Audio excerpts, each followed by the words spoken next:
2 சம்பவங்கள், 2மே பதற வைக்கக்கூடிய சம்பவங்கள். ஒன்று வந்து பார்த்தீங்கன்னா, கோயம்புத்தூரில் இருக்கக்கூடிய ஹிந்துஸ்தான் காலேஜில் ஒரு பையன் போதைப்பொருள் கும்பலால் அடித்து கொல்லப்பட்டான் அப்படின்னு வந்திருக்கிற செய்தி. கேலிக்கட்டில் சுல்தான் பெத்தேரி அப்படிங்கிற இடத்துல செக்கிங்கில் இந்த மெத்தபெட்டமின் அப்படிங்கிற மாதிரியான ஒரு ட்ரக்கை வந்து ஒரு ஸ்டூடெண்ட்டை வந்து கண்டுபிடிச்ச ஒரு விஷயம்.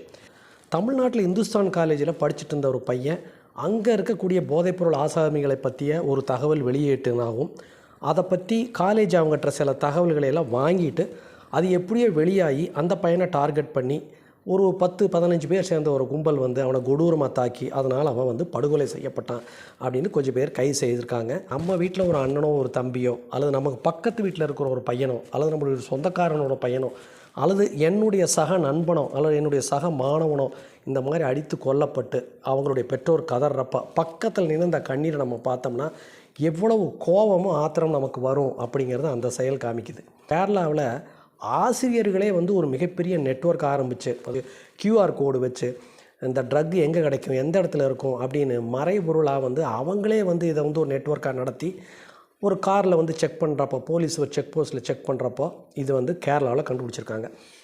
ஸோ தமிழ்நாட்டில் மட்டும்தான் இருக்குது, முந்தைய ஆட்சியில் இருக்குது அப்படின்னு தமிழ்நாட்டில் கத்திட்டு இருந்தாலும் மலேசியா, சிங்கப்பூர் மாதிரி போதைப்பொருளை மாட்டினா அதற்கான தண்டனை என்ன அப்படிங்கிறது நம்ம பார்த்துருந்தா தெரியும். ஸோ தமிழ்நாட்டில் இனிமேல் போதைப்பொருள் கடத்தினா, போதைப்பொருளில் ஈடுபட்டா, அதே மாதிரி கேரளாவில் போதைப்பொருள் ஈடுபட்டா, ஏன்னா அங்கே வந்து பார்த்திங்கன்னா முதலமைச்சர் வி.டி. சதீஷன் அவர்கள் இருக்காங்க, இங்கே வந்து பார்த்திங்கன்னா திரு ஜோசப் விஜய் இருக்கிறாங்க. 2 பக்கமே புது முதலமைச்சர். ஆனால் இதில் இருக்கக்கூடிய குற்றவியல் செயல்கள் எல்லாமே பழசு. ஸோ இந்த போதைப்பொருள் அப்படிங்கிறது உலகளாவிய பிரச்சனை. தமிழ்நாட்டில் மட்டும் இல்லை, கேரளாவில் மட்டும் இல்லை, இந்தியாவில் மட்டும் இல்லை, இது ஒரு பெரிய மெனஸ். போதைப்பொருள் கடத்துகிற ஆசாமிகள் வந்து பார்த்திங்கன்னா கொடூரமான ஆட்களாக இருக்காங்க.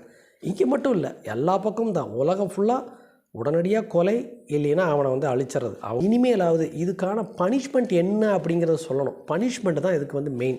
இம்மீடியட்டான பனிஷ்மெண்ட் என்ன, மாட்டுனா அடுத்த பனிஷ்மெண்ட் என்ன.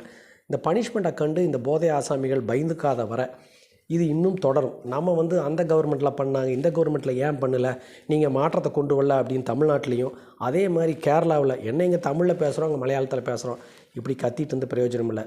ஸோ தமிழ்நாடு முதலமைச்சர்கிட்டவும் கேரளா முதலமைச்சர்கிட்ட வைக்கக்கூடிய முதல் குறிக்கோள் என்னென்னா, இதுக்கு நீங்கள் என்ன ஆக்ஷன் எடுக்க போகிறீங்க அப்படிங்கிறத விட இதுக்கு நீங்கள் என்ன மாதிரியான ஒரு ஸ்ட்ரிஞ்சன்ட் பயங்கரமான பனிஷ்மெண்ட் கொடுக்க போகிறீங்க. ஏன்னா அவன் பயங்கரமாக கத்தியை வச்சு கொள்றதை அவன் பனிஷ்மெண்ட்டாக காமிச்சிட்ருக்கிறான். ஸோ அரசு வந்து என்ன மாதிரியான பயங்கரமான பனிஷ்மெண்ட் கொடுக்க போகுது, அவ்வளோ பாதித்ததுக்கு அப்புறம் தான் இதுக்கு வந்து தீர்வு வருமா அப்படின்னு மக்கள் கேட்குற அளவுக்கு ஆகிப்போச்சு. தயவுசெய்து இதுக்கு என்ன பனிஷ்மெண்ட் அப்படின்னு சொல்லுங்கள். 2 முதலமைச்சரையும் தான் கேட்குறோம். சந்திப்போம்.